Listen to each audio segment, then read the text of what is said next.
ഇന്ത്യയുടെ ഈ south India ഒഴിച്ചു കഴിഞ്ഞാൽ ബാക്കിയുള്ള സ്ഥലങ്ങളിലേക്ക് പോകാത്തത് കൊണ്ടാണ് പ്രിയപ്പെട്ട ശിവശങ്കർജി ഇതുപോലുള്ള വാദമുഖങ്ങളൊക്കെ ഉന്നയിക്കുന്നത്.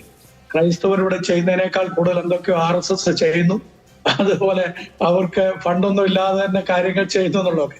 ഒന്നാമത് ഈ RSS എന്ന് പറയുന്നത് രജിസ്റ്റേർഡ് സംഘടനയല്ല എന്നും ഈ അടുത്ത സമയത്ത് നമ്മുടെ അയൽ സംസ്ഥാനമായിരിക്കുന്ന കർണാടകയിലെ ആഭ്യന്തര വകുപ്പ് മന്ത്രി വളരെ കൃത്യമായിട്ടൊരു ചോദ്യം ചോദിച്ചു. RSSന്റെ ഫണ്ട് എവിടുന്ന് വരുന്നു? RSS രജിസ്റ്റേർഡ് സംഘടനയാണോ? അപ്പൊ അതിനൊന്നും അവർക്ക് ഉത്തരവില്ല. അപ്പൊ അവരിവിടെ ഒരുപാട് സേവനങ്ങൾ ചെയ്യുന്നു, എവിടുന്ന് അതിന്റെ ഫണ്ടൊക്കെ വരുന്നത്? എന്നാൽ ക്രൈസ്തവ സമൂഹത്തെ സംബന്ധിച്ച് അവർക്ക് ചെറിയ തോതിൽ അവരുടെ തന്നെ ആളുകൾ വിദേശങ്ങളിൽ പോയി ജോലി ചെയ്തിട്ട്, ഇപ്പൊ ഉദാഹരണം പറഞ്ഞു കഴിഞ്ഞാൽ നമ്മുടെ CMI ഫാദേഴ്സ്, അവർ ലോകത്തിന്റെ വിവിധ ഭാഗങ്ങൾ സേവനത്തിന് വേണ്ടിയിട്ടും അതുപോലെ ജോലിക്ക് വേണ്ടിയിട്ടും പോയിട്ടുണ്ട്.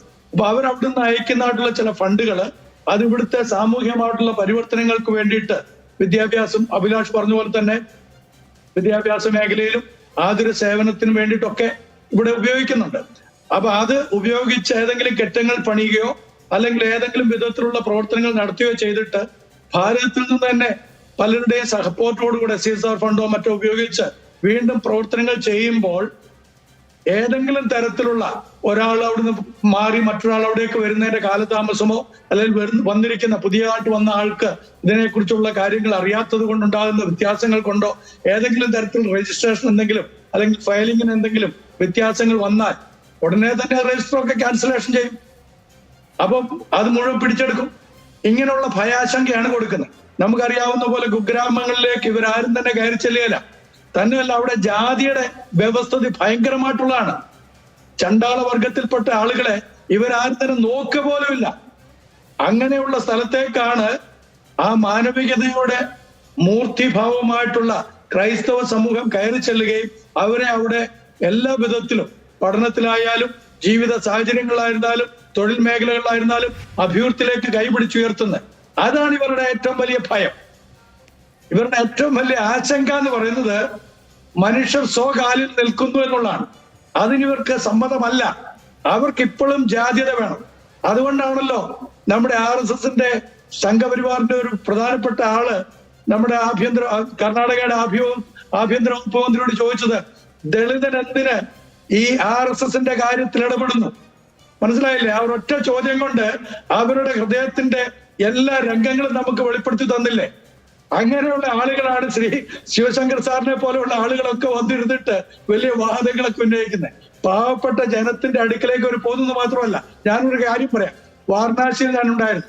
അവിടെ എൻ്റെ ഒരു സ്നേഹിതനായിരിക്കുന്ന ഡോക്ടർ, അന്ന് രാത്രി ഞാൻ അദ്ദേഹത്തിന്റെ കൂടെ താമസിക്കുമ്പോൾ 5 ഗ്രാമവാസികളെ തേള് കടിച്ചിട്ട് ആശുപത്രിയിൽ വന്നു. 5 പേർ ഒറ്റ രാത്രി. പാമ്പും തേളും നിറഞ്ഞിരിക്കുന്ന ദേശങ്ങളാണ് അവിടെ. വാരണാസിയിലെ കാര്യമാണ് ഈ പറയുന്നത്. അപ്പൊ അവിടെ വന്ന് ഇവർക്ക് ചികിത്സ എല്ലാം കൊടുത്തു. പിറ്റേ ദിവസം ഞാൻ അവിടെ ഉള്ളപ്പോൾ തന്നെ ഒരു മേൽജാതിക്കാരൻ എന്ന് പറഞ്ഞ ഒരു ബ്രാഹ്മൺ, അദ്ദേഹം വന്നിട്ട് ഈ ചണ്ടാളന്മാരായിട്ടുള്ള ആളുകൾ വന്ന ആ സ്ഥലത്ത് അദ്ദേഹത്തിന് കയറണമെങ്കിൽ ചാണകവെള്ളം തളിച്ചിട്ടേ കയറാൻ പറ്റുള്ളൂ എന്ന് പറഞ്ഞു. എങ്ങനെയുണ്ട്? ശുദ്ധികലശം നടത്താതെ ആശുപത്രിയിൽ കയറാൻ പറ്റിയതാണ്. ഇങ്ങനെയുള്ള കാര്യങ്ങൾ നടക്കുന്ന ഈ ഇന്ത്യ, നിങ്ങളുടെ ഡിജിറ്റൽ ഇന്ത്യ എന്നോ എന്താണെങ്കിലും വിളിച്ച, പക്ഷേ ഇവിടുത്തെ ജനതയെ ഞങ്ങൾ സ്നേഹിക്കും.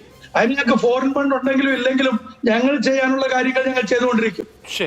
കേട്ടോ ശിവശങ്കർജി, നിങ്ങൾ മനസ്സിലാക്കേണ്ട ഒരു കാര്യം, ഞങ്ങൾക്ക് ഫണ്ട് വന്നാലും വന്നില്ലെങ്കിലും ഇത് ഞങ്ങളുടെ ഒരു മിഷനാണ്, ഞങ്ങളുടെ ഒരു ദർശനമാണ്, ഞങ്ങളുടെ ഒരു നിയോഗമാണ്.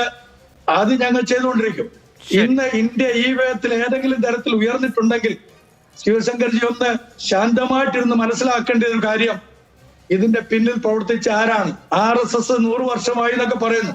പക്ഷെ നിങ്ങൾ എത്രത്തോളം പ്രവർത്തിച്ചിട്ടുണ്ട്? എന്തുമാത്രം നിങ്ങൾ ഈ സമൂഹത്തെ ഉദ്ധരിക്കാൻ ശ്രമിച്ചിട്ടുണ്ട്? അതിന്റെ നല്ലൊരു ഭാഷ്യമാണല്ലോ ഈ കഴിഞ്ഞ ആഴ്ച നമ്മൾ കേട്ടത്. ചണ്ടാളന്മാർ എന്തിനാണ് RSSന്റെ കാര്യത്തിൽ ഇടപെടുന്നത്? അപ്പൊ ഇങ്ങനെയുള്ള ചിന്താഗതിയുള്ള നിങ്ങളാണോ ഈ രാജ്യത്തിന്റെ വാക്താക്കളായിട്ട് നിൽക്കുന്നത്? ഞങ്ങളുടെ ഭാരതത്തെ ഞങ്ങൾക്ക് ഉദ്ധരിക്കാനും വളർത്തിയെടുക്കാനും കഴിയും. കോൺഗ്രസ് അതിന് സപ്പോർട്ടീവായിട്ട് പല കാര്യങ്ങളും ചെയ്തിട്ടുണ്ട് എന്നുള്ളതുകൊണ്ട് അവരുടെ മേക്കിട്ട് കയറിയിട്ടോ, ഇടതുപക്ഷം ചില കാര്യങ്ങൾ പാവപ്പെട്ടവർക്ക് വേണ്ടി ചെയ്തു എന്നുള്ളതുകൊണ്ട് അവരെ വെറുക്കാനോ അവരെ ശത്രുപക്ഷത്ത് നിർത്താനോ ശ്രമിക്കുന്നുകൊണ്ട് നിങ്ങൾ എന്ത് ആശയമാണ് ഈ സമൂഹത്തിലേക്ക് തരുന്നത്? ഒന്ന് ആലോചിച്ച് നോക്കി. അപ്പം ഞാൻ പോയിട്ടുള്ള ഗ്രാമങ്ങളിൽ ഈ കോഴിപ്പോരുകൾ നടത്തി തോൽക്കുന്ന ആളുകളെ തല്ലിക്കൊന്ന് കുഴിച്ചിടുന്ന ഒരുപാട് കാര്യങ്ങളുണ്ട്. ഛത്തീസ്ഗഡിൽ നാരായൺപൂർ എന്ന് പറഞ്ഞ ഒരു ഗ്രാമത്തിന്റെ കാര്യമാണ് ഈ പറഞ്ഞത്. നാരായൺപൂർ എന്ന് പറയുന്ന ഒരു ജില്ലയിലെ ഒരു ബസ്തർ മേഖലയാണ്. അപ്പൊ അവിടെ ഈ മിഷണറിമാർ ചെന്നിട്ട് ഇങ്ങനെ കുഴിച്ചിടുന്ന ആളുകളെ കുറിച്ച് യാതൊരു വിവരവും പുറത്തു അറിയുന്നില്ല, ആരും അന്വേഷിക്കുന്നില്ല. അവിടെ കൊലപാതകങ്ങളോ എന്ത് കള്ളത്തരങ്ങളോ ചെയ്താലും ആരും അന്വേഷിക്കാനുമില്ല. പോലീസോ അല്ലെങ്കിൽ മറ്റാരും തന്നെ അവിടെ കയറി ചെല്ലുകയുമില്ല. കാരണം ഗ്രാമങ്ങളെല്ലാം വേർതിരിച്ചിരിക്കുന്നത് ജാതിയുടെ പേരിലാണ്.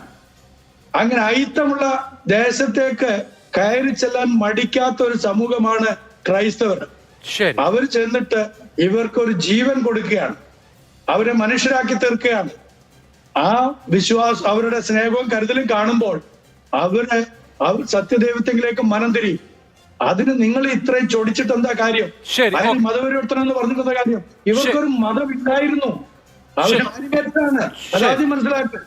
അവരൊരു വിശ്വാസത്തിലേക്ക് ആനയിക്കപ്പെടുമ്പോൾ അത് മതപരിവർത്തനമാണെന്ന് പറഞ്ഞ്, ശരി, മതപരിവർത്തനമല്ല സേവനമാണ് എന്നുള്ളതാണ് ആ കാര്യത്തില് സേവനമായിട്ട് കാണിക്കാൻ വേണ്ടി. ശരി.